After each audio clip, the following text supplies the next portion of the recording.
ওমা এটি দেখি সত্যি সত্যি মেহজাবিন আপু। Wow, so beautiful, so elegant. Hello guys, WhatsApp, কি অবস্থা সবার? আসলে সবাই ভালো আছেন? তো আমি জাহান আপনাদের মাঝে নতুন একটা ভিডিও নিয়ে চলে আসলাম। আমরা গিয়েছিলাম ঢাকা বসুন্ধরা সিটি। এখানে আসলাম মূলত একটা ব্র্যান্ড ওপেনিং, এর সাথে সাথে শপিং করব, এই আর কি। আসলে এখানে সৌন্দর্য মনোমুগ্ধকর। চলেন আমরা এক নজরে দেখে আসি।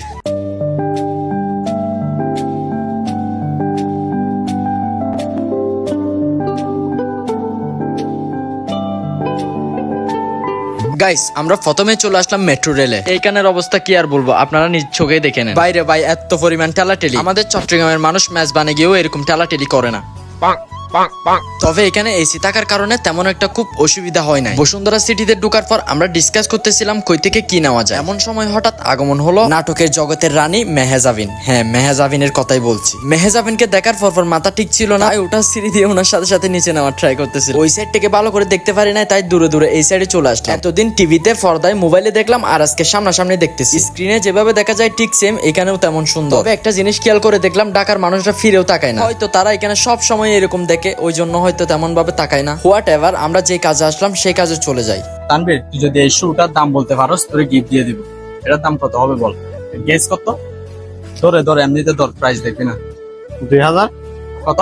2000 চান্স মিস করলি, তুই চান্স মিস করছিস। কত কত বল একটু।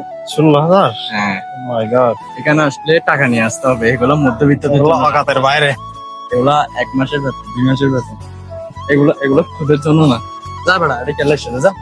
বাইরে ভাই, এখানে যতই দেখতেছি জুতা ততই হচ্ছে ফিদা। এখানে যে সুন্দর সুন্দর কালেকশন, আর দামের কথা তো বাদে দিলাম, এগুলো মধ্যবিত্তদের জন্য না। এখানে আসলে টাকার বস্তা নিয়ে আসতে হবে। বাইরে ভাই, ভাবছিলাম অনেক কিছু নিব, তবে এখানে আসার পর আমার বন্ধু হয়ে গেছে অজ্ঞান। তাকে এখন নিয়ে যেতে হচ্ছে হসপিটালে, কারণ সে দাম দেখার পরে হয়ে গেছে অজ্ঞান। সে অজ্ঞান অবস্থায় বলতেছে আমার ঢাকা আসা সার্থক হইল, কারণ আমি আমার ক্রাশ মেহজাবিনকে দেখছি। ওয়াও, ঢাকা বসুন্ধরা সিটিতে আসলাম, তবে কি পিক না তুললে হয়? এই জন্য আমরা এখানে দাঁড়ায় দাঁড়ায় ফটোশুট করতেছিলাম। ছবি তোলা শেষ। বসুন্ধরা সিটি, খুদা হাফেজ। সময় হইলে তোমার কাছে একদিন আবারও ফিরবো, যেই দিন আমি সফল হইতে পারবো। আপনারা ভাবছেন আমি এখানে এত বাপ নিয়ে আসলাম, কিছুই নি নাই। নিছি আমার গার্লফ্রেন্ডের জন্য একটা কিছু নিছি। টুকু, আমার তো গার্লফ্রেন্ডই নাই, কার জন্য কি নিব? আজকের ভিডিওটা এই পর্যন্ত। আপনারা ভালো থাকবেন, আমিও ভালো থাকবো ইনশাআল্লাহ। আল্লাহ হাফেজ। পরের ভিডিওতে দেখা হবে। তোরা দিয়ে কই যাচ্ছস? গাড়িতে উঠ বেড়া।